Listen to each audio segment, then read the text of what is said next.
Eu vou fazer uma oração então, tá? Oficialmente a gente começando. Feche seus olhos, meninas. Querido meu Pai, Deus maravilhoso, Senhor, louvado seja o teu nome, porque estamos aqui para estudar a tua palavra, Isaías. Desfaça todos os nós de dificuldade de entendimento, tudo aquilo que vem para atrapalhar, para tirar a nossa atenção. Eu peço agora que venha um espírito de tranquilidade na casa de cada uma das meninas, naquelas que têm crianças, que elas possam, Pai, ficar tranquilas agora, um espírito de paz, de reverência, Pai, uma atmosfera do céu, eu peço em nome de Jesus. Também nos dê amor pela tua palavra e peço também especialmente direção no que eu for falar no estudo, em cada reflexão, que seja o Senhor falando e não eu, meu Pai. Em nome de Jesus, amém. Bom, Isaías, olha, hoje eu preparei um PDF para vocês. Fazia tempo que a gente não tinha, né? Olha só.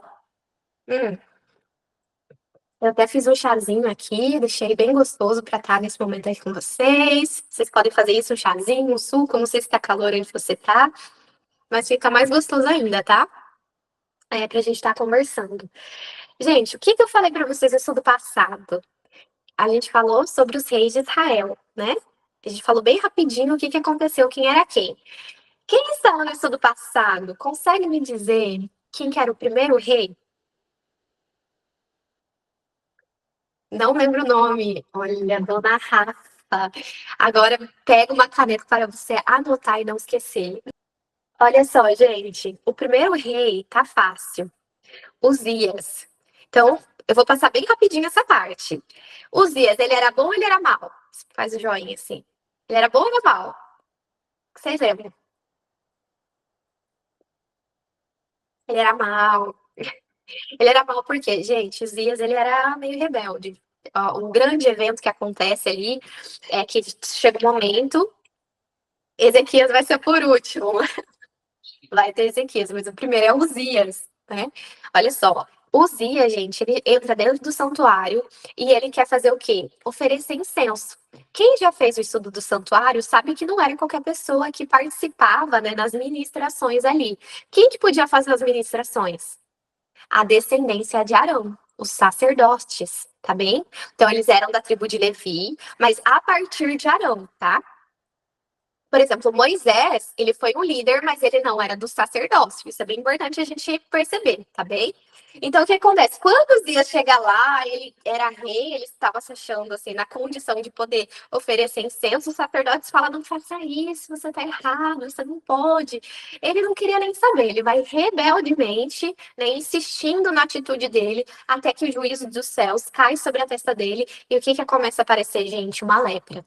Então, ele é conhecido como o rei leproso. A gente vê como que o Senhor não faz. Agora, agora vocês viram, né? Qual que é o próximo rei? Esse que eu passei. Ele, gente, ele foi, enfim, Uzias, ele foi rebelde, ficou leproso até o fim da sua vida. Mas o próximo rei, seu filho, era conhecido Jotão, uma imagem meramente ilustrativa, tanto que até quando a gente vai procurar, a gente não consegue encontrar uma foto, porque a Bíblia não fala muito de Jotão, mas fala que ele fez o quê? Ele fez o que era bom ou o que era mal? Fez o que era mal, ou que era bom, exatamente. Talvez ele tenha olhado para o pai dele e falado assim: bom, eu já sei qual que é o rumo do meu pai, eu não quero, eu vou fazer diferente. E ele fez o que era reto aos olhos do Senhor, né? E aí, depois de Jotão, vem quem? Eu falei que foi só ladeira abaixo com esse outro rei. Acás. Tá bem? Então a gente teve os dias que foi mal, o Jotão que foi bom, e depois a gente vem o rei Acás. E Acás, gente, foi só ladeira abaixo. Ele ofereceu, inclusive, os filhos dele aos deuses estranhos. Esse tipo de culto acontecia, por exemplo, com o deus Maloque. Depois vocês podem pesquisar sobre isso, que eles recebiam sacrifício de crianças. Terrível. Um rei de Judá.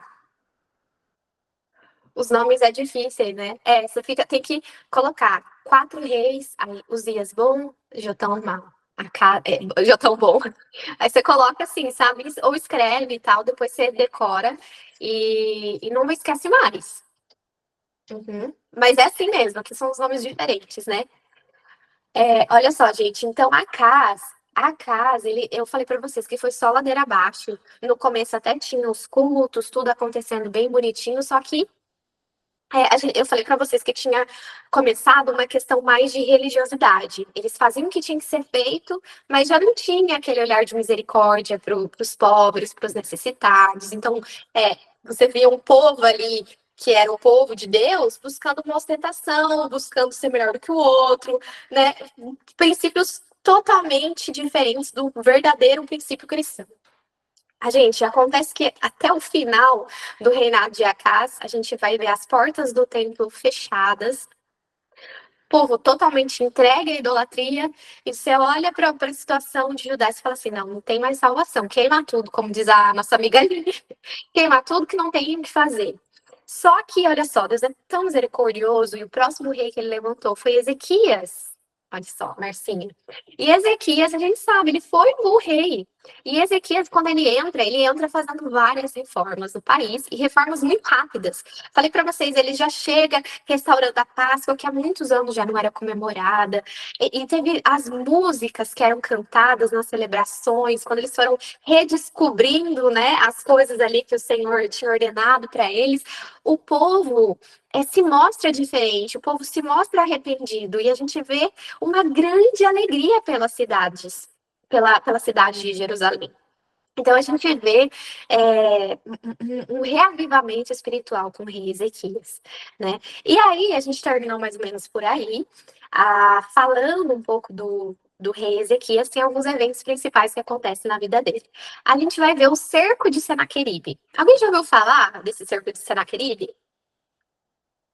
Hum. Gente, o cerco de Senaqueribe é conhecido porque a Assíria com A, né? Ela, por onde ela estava passando, ela estava destruindo tudo. E por que estava acontecendo isso? Porque o Senhor estava usando a Assíria para punir as nações ímpias, né? Então ele estava usando ela como um instrumento. Depois a gente vai ver que a Síria vai acabar caindo, porque ao invés dela glorificar a Deus e identificar que quem estava fazendo aquilo era o Senhor, que estava dando autoridade para ela passa a ser orgulhosa e passa a ser até é, e dominando as outras nações de forma assim desmedida e de forma muito cruel. Então, o Senhor depois vai derrubar eles também. Mas nesse caso aqui do cerco de Senaqueribe, gente, sementes dos outros reinados, né? Das outras administrações que não estavam das boas. Então, mesmo Ezequias sendo um bom rei, eles vão passar por algumas dificuldades. E uma delas é essa. Acontece que nesse cerco de Senaqueribe vai. Ai, eu tô sem aqui. Rabsaque. Rabsaque. Tô sem a minha anotação. Eu falei pra vocês a Bíblia disputada, né? Estava aqui do meu lado, meu marido já pegou e levou pro estudo. Eu vou pegar a outra, porque... mas eu não vou pegar agora, não. Mas o rei, né, Senaqueribe, ele vai mandar, então, esse oficial com um grande número de exército, cerca a cidade, e ele começa a falar assim, para todo mundo ouvir. Não adianta vocês confiar no Egito, porque o Egito é uma vara quebrada, e aí o que estava lá em cima do muro, basicamente, assim, vou traduzir pelas nossas palavras, fala baixo, fala em outro idioma aí pro povo não ouvir. Ele, quer? Agora que eu falei mesmo. Continuou falando no idioma do povo de Jerusalém e falou mais alto ainda. E olha só, não adianta vocês também confiar no Deus de vocês, aqueles altares que foram todos derrubados. Não adianta. Então ele passa a afrontar o Deus de Israel, né? O Deus de Judá. E aí, gente, a encrenca fica mais grande, né? Eles batem de frente com o próprio Deus. Nisso, pelos olhos humanos, não tinha. A Síria era a nação mais poderosa. O que eles iam fazer naquele momento? Para onde eles iam correr? Só podiam correr para o Senhor. Então a gente vai ver o rei Ezequias correndo em grande humilhação, clamando ao Senhor, essa oração poderosa que ele vai fazer. Ele diz assim: Senhor, o Senhor está ouvindo, ele tá te afrontando, né? Faça alguma coisa. E de fato o Senhor fala assim: ó, fica tranquilo, vou dar um jeito nisso. E o que que acontece, gente? O anjo do Senhor é enviado. Apenas um. E os exércitos amanhecem todos mortos. 185 mil assírios foram derrotados em uma noite. Você tem ideia do que é isso? Às vezes a gente olha para uma situação e fala assim: nossa, é impossível. Nossa, é uma condição humana. Porque a gente está olhando com os nossos olhos humanos. Quanto que uma pessoa poderia dar conta de 185.000 assírios? Gente, isso aqui, quando o Senhor se coloca à frente para cuidar do seu povo, pode ser a situação mais impossível, que os olhos humanos falam, não tem saída, não tem o que fazer. O Senhor, ele move o sobrenatural para fazer sim acontecer, para livrar aquele escolhido, para livrar o amado dele, se essa é a vontade do Senhor. Então, assim, olha a bênção de Ezequias, né, ter buscado ao Senhor, ter sido obediente. Por que que o Senhor pôde trazer essa segurança e livrar eles da mão dos assírios? Porque eles estavam em obediência. Tem muitas bênçãos que são condicionais, gente. A gente perde bênçãos em ser desobediente. Então, se tem alguma coisa na nossa vida que não está alinhada, a gente está perdendo bênçãos do Senhor, tá bem? Então, isso aqui é uma lição para nossa vida. Exatamente, Pri. Sim, Ezequias foi o rei que pediu para viver mais. Depois do cerco, exatamente o que vai acontecer. Deixa eu ver que alguém pediu para entrar. Oi, Dani, tudo bem? Que bom que você está aqui com a gente, Dani. Menina, vocês já viveram experiências assim, de orar ao Senhor? O Senhor não tem o que fazer. Não tem o que fazer, não tem jeito, é só o Senhor. Não é fácil. Gente, não é fácil. Mas como é olhar para trás, aquela situação que era impossível, e você fala assim: foi o meu Senhor. Foi o meu Senhor que me livrou. Ele que me cuidou. Dani, a gente está falando de quando o Senhor mandou um anjo e ele matou 185.000 soldados assírios, que eles estavam batendo de frente contra o Deus dos céus e queriam invadir Jerusalém, né? E aí o Ezequias vai e clama ao Senhor, o anjo é enviado, o exército assírio foi acabado, e aqui a gente está falando como que o Senhor livra, né? Aqueles que buscam e clamam e confiam, né? Deus curou a minha avó e deu mais anos de vida a ela. Que bênção, glória a Deus. Inclusive, tem uma parte na oração de Ezequias que ele fala assim. Ai, como é que é o verso? Tem um verso dele que ele fala assim, né? O Senhor é o que me dá vida, que me faz viver mais. Mas é um verso tão lindo, eu vou mandar depois para vocês, porque eu penso que é um dos versos que a gente tem que clamar como promessa. Nesses momentos que a gente passa por uma condição difícil de saúde, né? Né, Rafa? Mas, Senhor, clama, acrescenta os dias da minha vida. E se for da vontade do Senhor, assim será. E se não for da vontade do Senhor? Já pensou? E se não for da vontade do Senhor? Que a nossa oração seja para estar preparada para essa resposta, mas muito mais preparada para dormir em paz com o Senhor. Porque um dia essa vida vai acabar. Mas aqueles que descansarem no Senhor, eles vão ressuscitar amanhã da ressurreição. E que privilégio que vai ser. Então, assim, amém se o Senhor responder. Mas e se ele disser não? Se ele disser não, então que eu esteja pronta para aquele dia, para aquele momento. Amém? Então, olha só, a doença e a cura de Ezequias. Então, a Bíblia fala exatamente disso, né? Que Ezequias ele estava ferido de morte, não tinha o que fazer, gente. Ele estava desconsolado, não tinha. Ele estava ferido de morte, é essa a palavra do Senhor. Ele ia morrer.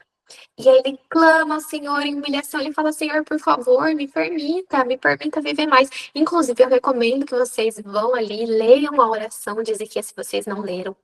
Clamem as promessas, né? Ele fala ali das promessas sobre viver mais, uma bênção. Clame, faça dessa a sua oração, se essa for uma condição que você esteja passando, sabe? E ali ele faz a oração, como a gente falou. Isaías volta e fala assim: olha, o Senhor vai te curar, ele vai te conceder mais anos de vida assim.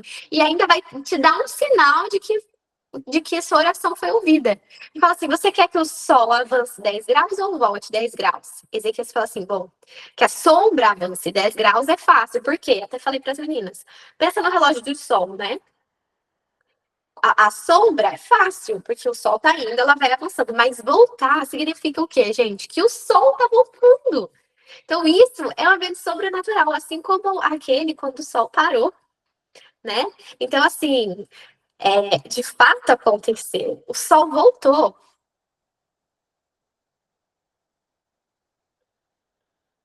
Olha só, a Pri falou assim, tal, você acredita que a oração de Ezequias fez Deus mudar de ideia diante de uma situação certa de acontecer? Eu não acho que Deus muda de ideia, mas eu acredito. Alguém tá entrando. A Ana acabou de entrar. Amiga Ana, a Pri acabou de fazer a pergunta, falando assim, tá, você acredita que a oração de Ezequias faz Deus mudar de ideia diante de uma situação certa de acontecer? Eu acho que Deus, a Bíblia fala que em Deus não há sombra de variação. Mas existem bênçãos que o Senhor ele quer nos dar e ele só está esperando a gente pedir. Então eu acredito que aquilo ali, o Senhor permitiu que ele fosse ferido de morte, para que algo talvez no coração de Ezequias fosse mudado, sabe? E quando ele entendeu que a vida dele estava nas mãos do Senhor, não estava pelos esforços dele, ele identificou isso clamando, né, indo até o Senhor ele concedeu a bênção da cura. Então, eu creio que o Senhor tem muitas bênçãos para a gente que ele só está esperando. Né? Não é a nossa oração que vai fazer ele mudar de ideia, mas a nossa oração vai mudar o nosso coração para receber a bênção. Então, eu penso nisso, sabe, Pri? Alguém quer compartilhar algum pensamento sobre isso? O que vocês acham?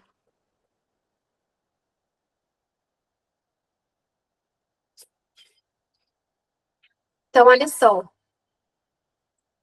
É...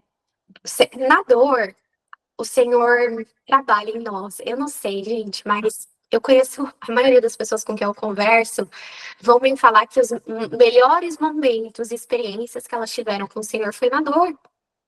Porque parece que na bonança a gente fica muito acomodado, né? Então, às vezes, a gente precisa ser levado ao deserto para ser refeito, moldado. Não acho que é o que agrada ao Senhor, mas essas lutas produzem em nós, né? Um peso eterno de glória. Depois eu conto o testemunho da minha avó. Tá bom, Rafa. Acho que no final vai ser bem legal. Acho que vai ser bem importante dividir aqui no grupo hoje o seu testemunho. Então, Ezequias é curado, como eu falei para vocês, o relógio volta. E o que acontece? Eu vou avançar um pouco mais rápido aqui, porque eu quero falar num outro assunto. Os babilônios percebem isso. Os babilônios descobrem, né? Nossa, o que aconteceu? O relógio voltou. Eles descobrem que aquilo foi feito porque o Deus, né, de Judá tinha concedido como um sinal para Ezequiel. E eles vão lá descobrir, tentar descobrir o que tinha acontecido, querer saber mais. E, gente, a oportunidade perfeita, até eu falei isso para vocês. E chegando lá, né? Ao invés de ele falar que foi Deus que curou ele mostra tudo. Eu até acho engraçado, ele fala assim, ó, não tem nada no meu reino que eu não tenha mostrado. Triste, né? E segunda Crônicas, inclusive, vai falar assim que o Senhor deixou Ezequias para que fosse revelado no coração dele a intenção, né, o que estava oculto. Então, nesse momento, não foi que Deus abandonou Ezequias para que então ele pecasse, ele caísse em tentação. Não. Deus deixou ele agir pela sua própria vontade, pela sua própria intenção do coração. E nisso se revelou uma raiz ali de orgulho no coração dele, né? Olha o que eu tenho no meu reino, que é meu, né? Então ali foi revelado algo no coração de Ezequiel, talvez ele nem tinha se dado conta disso, para então Deus poder trabalhar também. Oportunidades perdidas, infelizmente. Eu falo para vocês que Israel, como nação escolhida, não era para elas guardarem o evangelho numa caixinha e ficar só para elas com a glória e tudo mais. Era para ser difundida para todas as nações. Aqui a gente tem uma ideia. Quando as outras nações ouvissem do poder de Deus e da glória, era para ir até Israel até para Jerusalém, e aí então o povo de Deus aproveitar a oportunidade de falar: olha, foi Deus do céu que fez isso, Deus criador de todas as coisas. E as outras nações seriam convertidas. E aí a gente já vê o evangelho sendo pregado, espalhado para o mundo inteiro. Essa era para ser, gente, o plano que o Senhor tinha para o povo dele.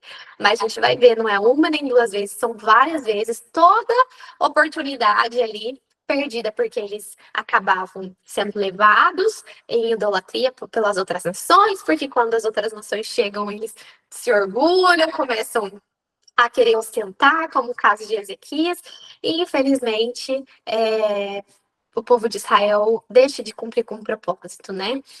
A semente que brotou aqui foi o quê? Ao invés de ter, né, a sementinha do evangelho no coração deles, foi a sementinha de que, olha, eles têm bastante tesouro, acho que eu quero para mim. Babilônia, alguns anos mais tarde, a gente vai ver, então, levando todo o povo de Judá cativo, a cidade e o templo sendo destruídos, e aí a gente vai ter o nosso profeta Daniel. E todas as coisas que vão acontecendo, né? 70 semanas e tudo mais, vai acontecer ali em Babilônia, da Nabucodonosor e tudo mais. Então, olha como é que vai casando. Tudo isso aqui, olha, uma ação tão pequena, grandes proporções. A gente nunca pode subestimar uma palavra dita ou uma palavra não dita para uma pessoa. São consequências para a vida eterna. Às vezes a gente é tentado a pensar que, como nos filmes, né? Ai, uma oportunidade perdida sempre vai ter outra. Uh-uh.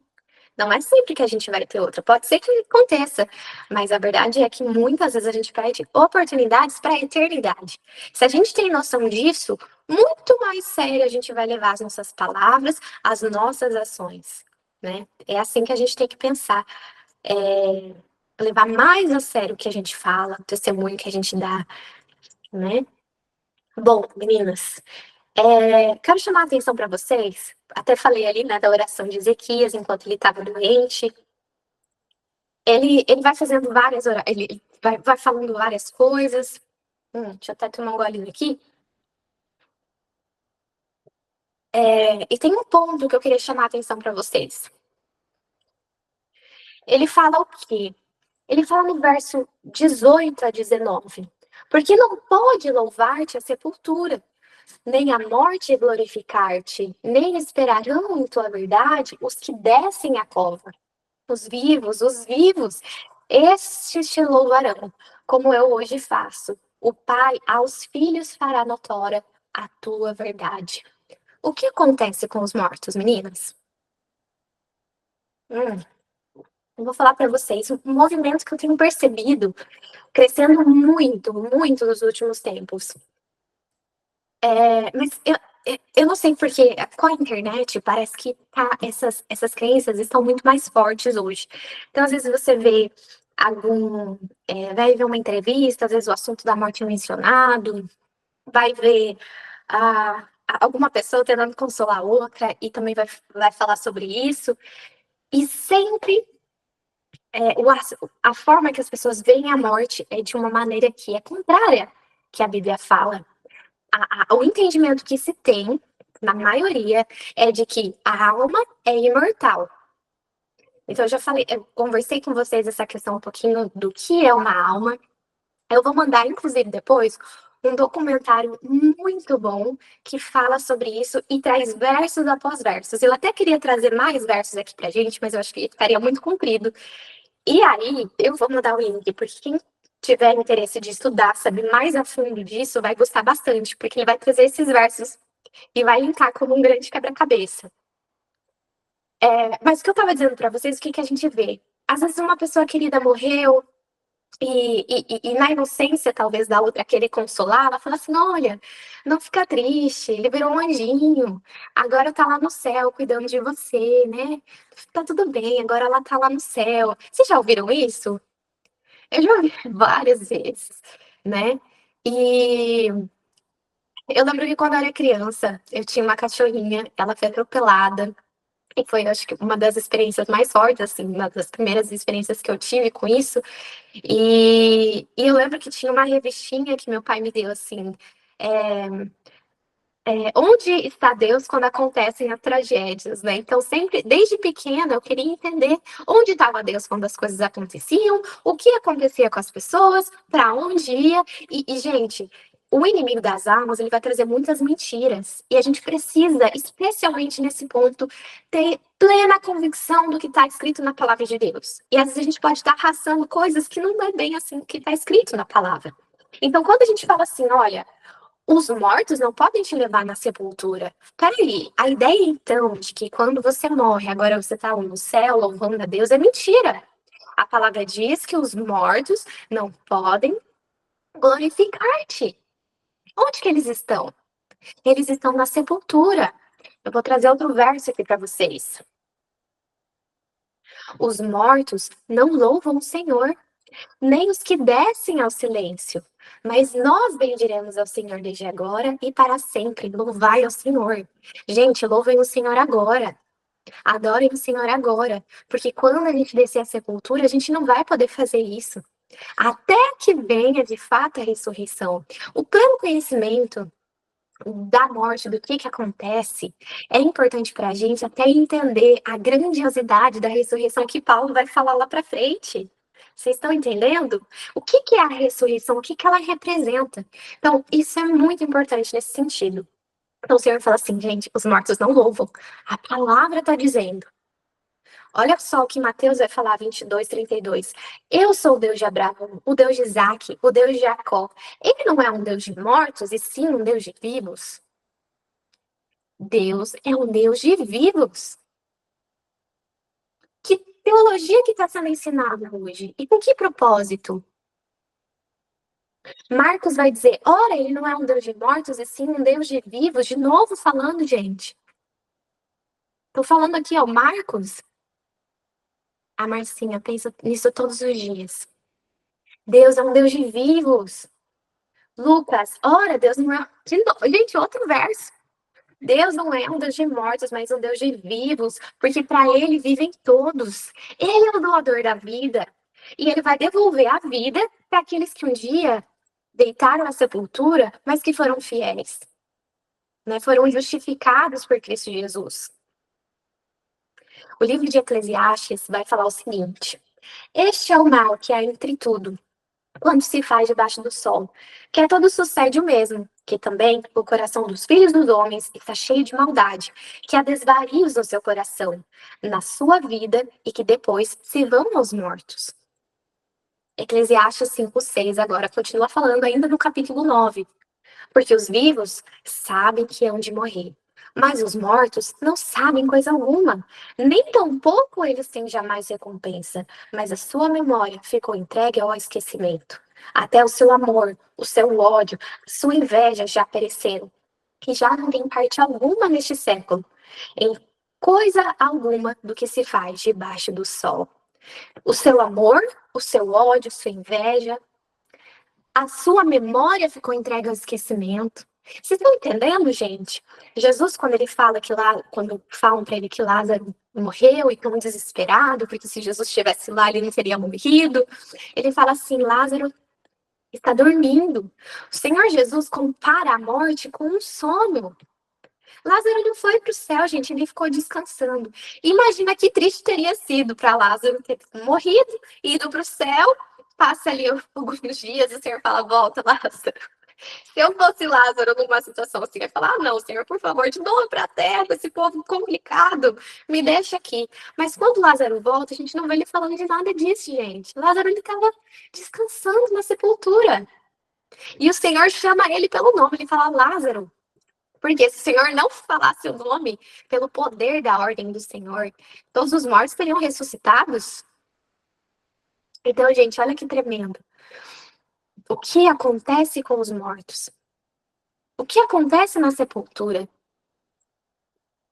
Eu falo para vocês porque um dos maiores enganos de Satanás nos últimos dias é o espiritismo. E o espiritismo, ele mexe com os nossos sentidos. Então, se você não estiver firmado no conhecimento da palavra de Deus, você pode ser levado e pode ser enganado. Satanás, uma das primeiras mentiras que ele contou para Eva no jardim foi assim: é certo que não morrerás. Se você comer do sepultura, é certo, o Senhor falou, você vai morrer. Você vai morrer, quer dizer o quê? Você vai para a sepultura, você vai ficar lá. Satanás falou assim: não, você não vai morrer. Ele estava dizendo que a alma era imortal. E essa mesma mentira ele fica perpetuando hoje. Só que, peraí, se a Bíblia fala que a alma não é imortal, que os mortos vão para a sepultura aguardando, né, a volta de Jesus, quem aparece quando a gente escuta por aí, ai, fulano foi falar com ciclano, fulano falou com a avó que morreu, falou com a amiga, falou com não sei quem que apareceu e falou para ela, não, mas a pessoa viu a fulana. Quem que era que apareceu para ela? A gente vai ouvir falar. Eu trouxe para vocês aqui só um pedacinho de Osíris. Osíris, né? Ele era conhecido como Deus dos Mortos. Se algum dia vocês forem para o Egito, vocês vão lembrar disso daqui do que eu tô falando para vocês. Gente, Osíris, você pode pensar, ah, tá lá no Egito, na antiguidade, não tem mais nada a ver. Vocês vão ver que muitas dessas ideologias estão enfunhadas no cristianismo de hoje. Vocês vão perceber aqui algumas coisas. Olha só, o culto de Osíris, ele representava a morte e ressurreição, fertilidade e o além-túmulo. Osíris, ele era visto como um supremo no tribunal do além. Quando alguém morria, sua alma passava pelo julgamento de Osíris. Ele era pesado na balança. Mas peraí, quem que é? A quem pertence o julgamento na palavra de Deus? Olha o paralelo. Então, Satanás, ele imita e ele distorce aquilo que pertence àqueles que são os atributos do nosso Senhor Jesus Cristo. Aqui ele fala que é Osíris, mas a palavra de Deus fala que pertence a Cristo o julgamento. E sabe como que Osíris dizia se uma pessoa estava salva ou não, se ela ia para um lugar bom ou não? Era baseado nas obras. Então, se uma pessoa fizesse muitas obras boas, ela ia para um lugar bom, e se ela fizesse muitas obras ruins, ela ia para um lugar ruim. Então, esse ensinamento de morreu, vai para um lugar bom, morreu, vai para um lugar mau, isso aqui não é cristianismo, isso aqui não é bíblico. Isso daqui vem desse tipo de culto, tá bom? De lá do Egito. Osíris, ele representava a vida após a morte e todo culto funerário no Egito estava ligado a ele. Então, também tinha uma espécie de veneração dos mortos.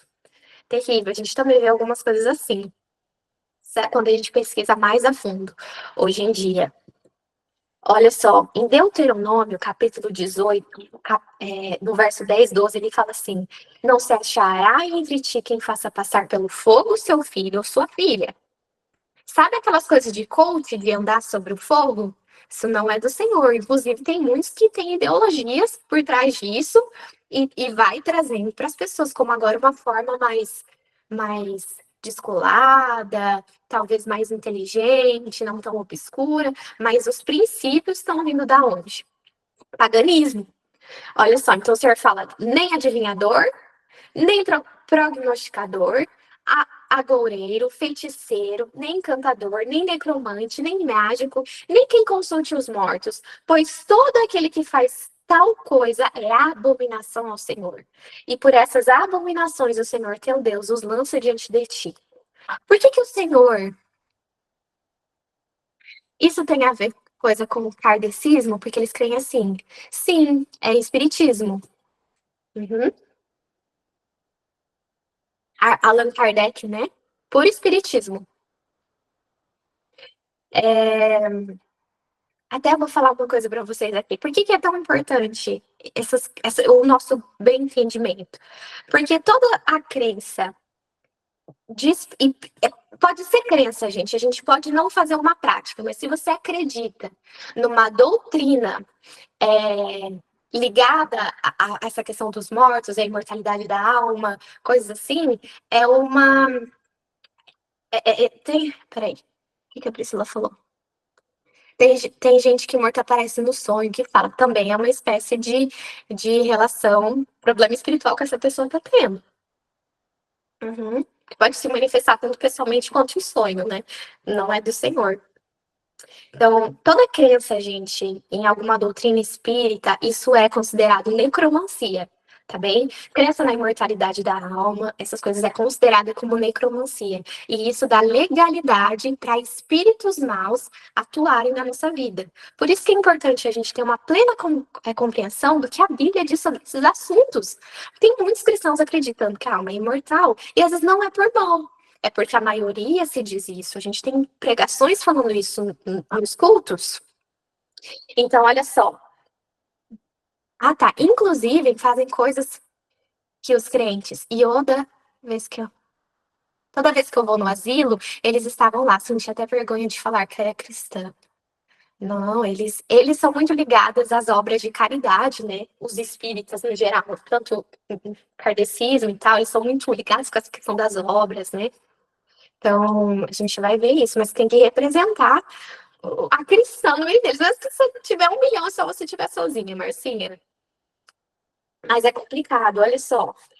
Se o Senhor fala assim que é abominação para ele, aquele que é necromante, mágico, o que consulta os mortos, é abominação. Por que ele proibiria a gente? Se fosse verdade que quem morre está no céu e podia vir falar com quem está vivo, podia falar no sonho, por que Deus abomina?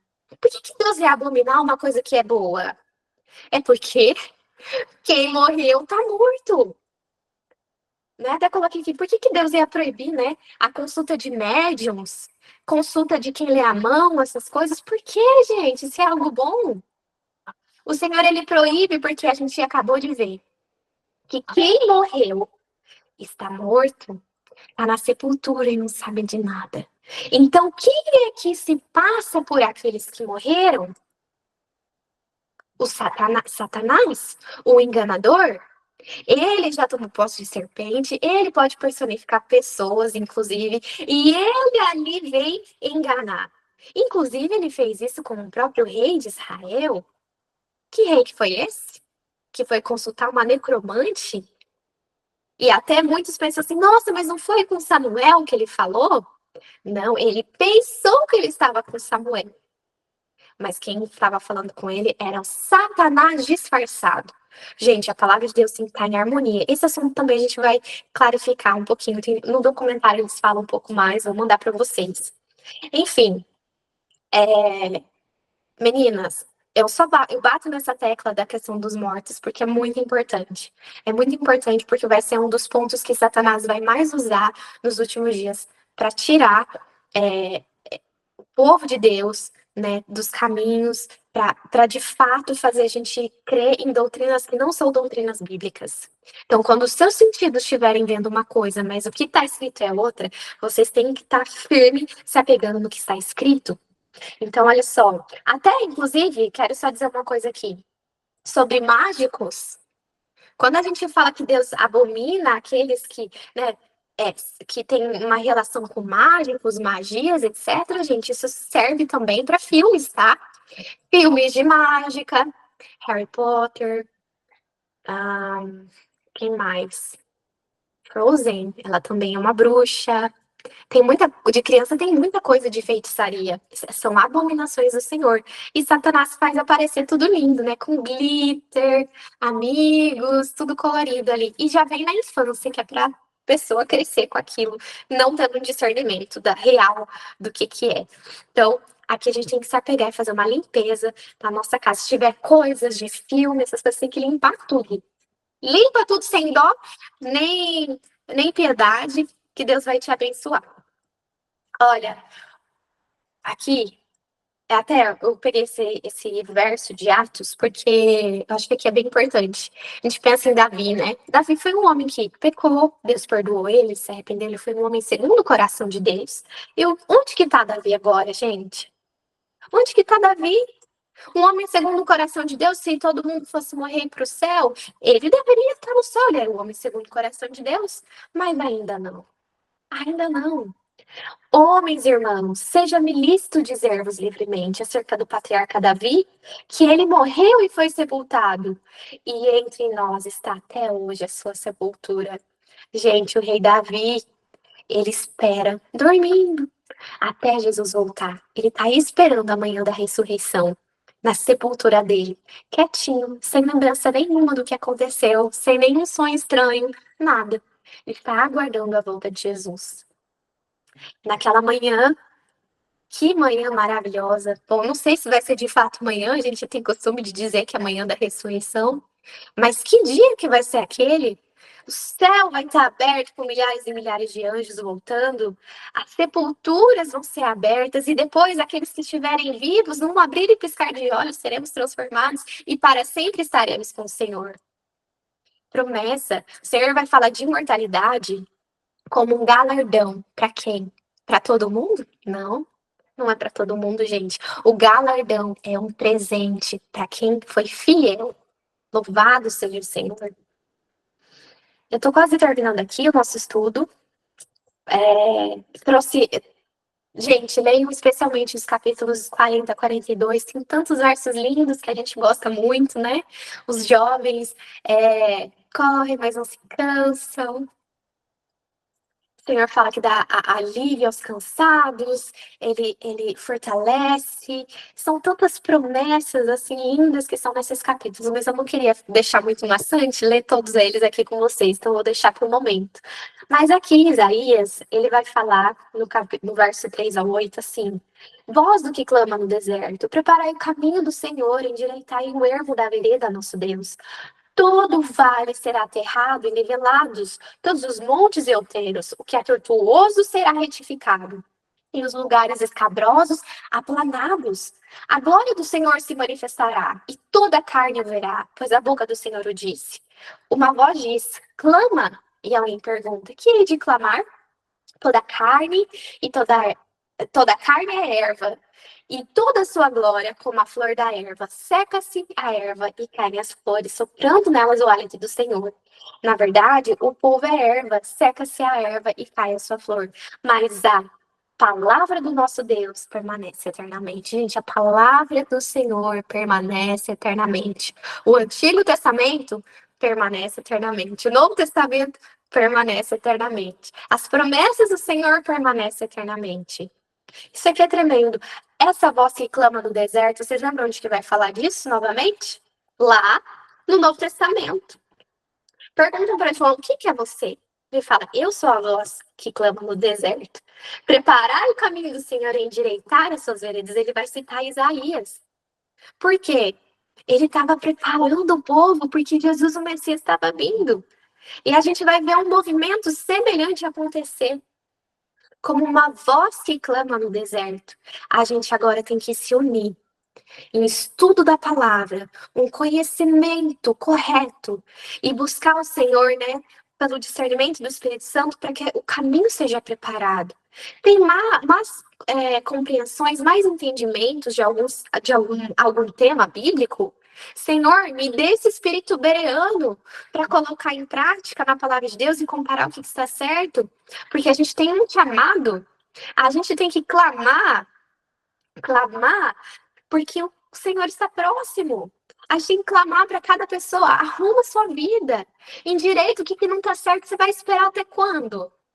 Até amanhã, até depois? Até quando que a gente vai ter tempo para corrigir aquilo que está errado na nossa vida?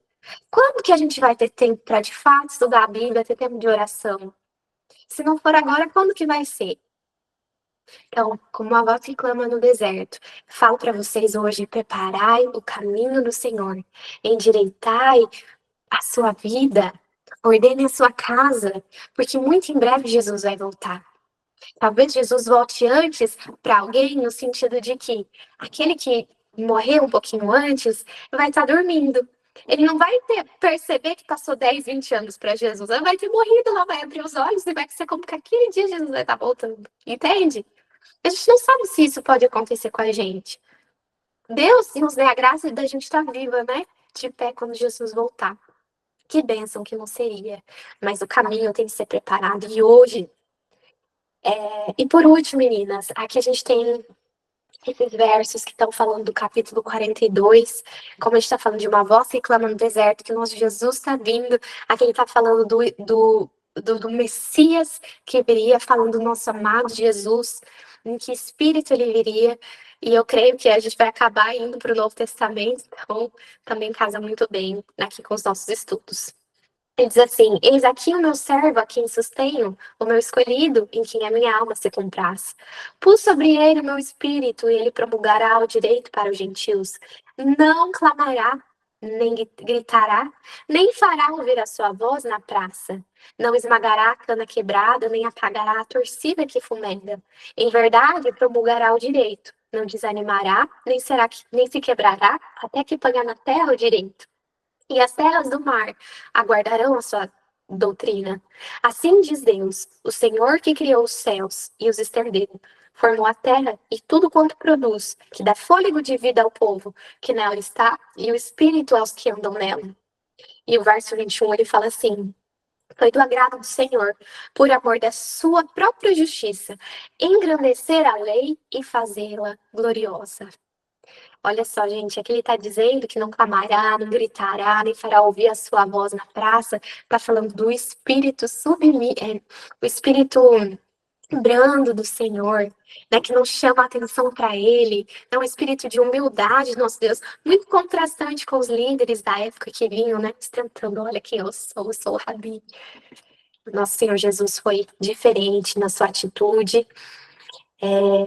Aqui ele não vinha para pisar aquele que estava frágil, aquele que estava necessitado. Ele veio para levantar o oprimido, ele veio para trazer conforto, ele veio para trazer cura, trazer libertação, especialmente do pecado. E por último, faço uma pergunta: como que pode o Senhor, por amor da sua justiça, engrandecer a lei e torná-la gloriosa? Sendo que a gente tem um tabu quando a gente vai falar desse assunto de lei, especialmente tentando conciliar com o Novo Testamento. O que que isso significa, né? O Senhor, ele erra? O Senhor, ele faz uma coisa, ele muda de ideia? Não, claro que não. A vida do nosso amado Jesus, ele veio mostrar que Deus, é misericórdia, mas ele é justiça também. A gente tem ele como um Deus de amor, mas um Deus que também tem as leis que regem o seu reino. E fazer agora, distorcer não, perdão, endireitar aquela visão que o povo dele devia estar pregando de maneira correta, para que ficasse claro o verdadeiro evangelho. Jesus, ele se fez homem, ele se fez carne, e ele cumpriu de fato o que está aqui em Isaías. Nosso amado Jesus, nosso Salvador. Gente, que bênção que é estudar a Bíblia com vocês, dividir esses ensinamentos. São pontos que a gente tem que estudar muito bem. Tem algum ponto em relação à imortalidade da alma, do que acontece com os mortos, que vocês têm dúvida? Me mandem no privado. Fala, olha, aquele verso para mim, eu não entendo muito bem. Vem, fala aqui. Ah, agora viu o comentário da Rafa. O catolicismo também mistura muito. A LBV vive me ligando, pedindo ajuda para as instituições de caridade. O catolicismo mistura muito o quê, Rafa?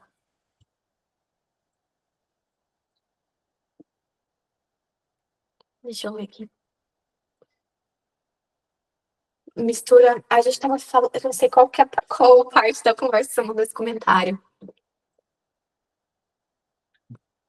Se quiser, pode falar no áudio. Mistura a ideia de boas obras. Exatamente. Exatamente. Exatamente. Até quando eu fui para a Itália e aqui também se vê, tem a igreja anglicana, mas não muda muita coisa.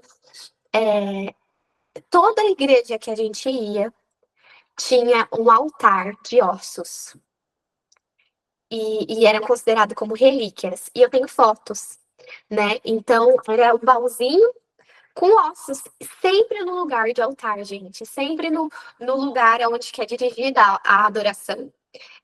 Sabe o Duomo de Milano, que é aquela catedral bem bonita, bem famosa? A gente entrou. E, gente, o quanto que tem de gente mumificada lá dentro, vocês não têm ideia.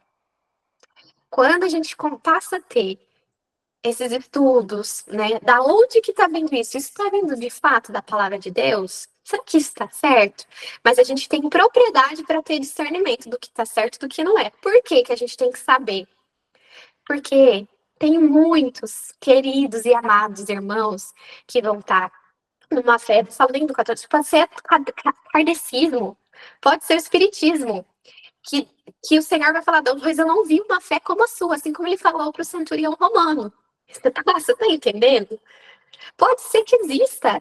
E o Senhor, ele chama os filhos dele. E até ele voltar, vai ter um chamado poderoso.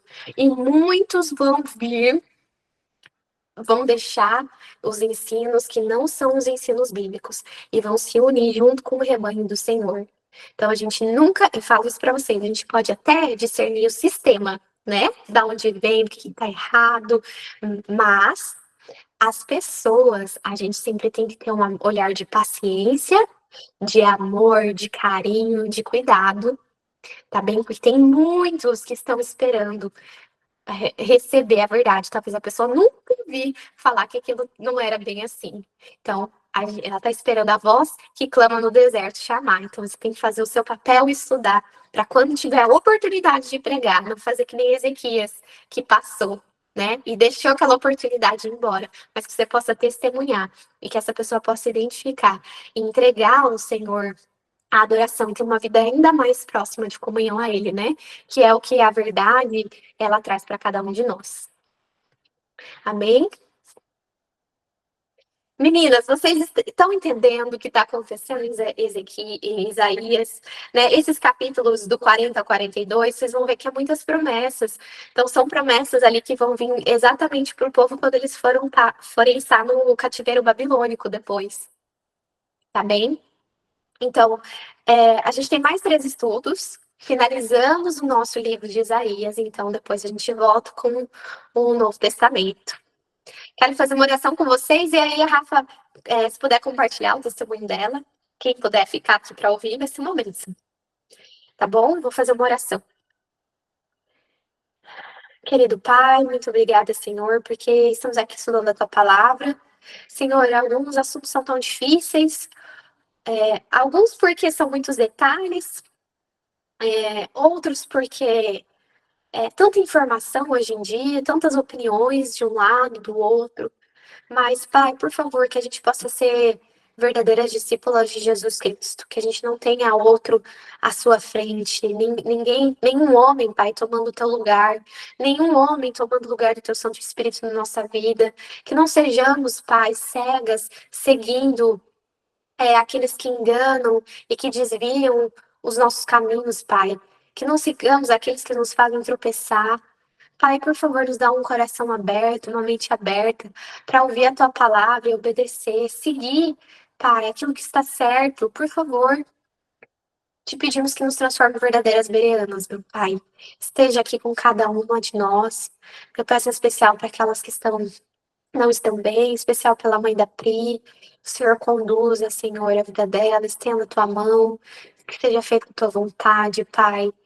Que se for para ela ser abençoada e que ela possa testemunhar. Assim como aconteceu com Ezequias, com os dias acrescentados, Pai, seja para a honra e glória do teu nome. Mas seja qual for a tua resposta, Pai, prepara as tuas filhas. Em nome de Jesus, clamamos. Amém.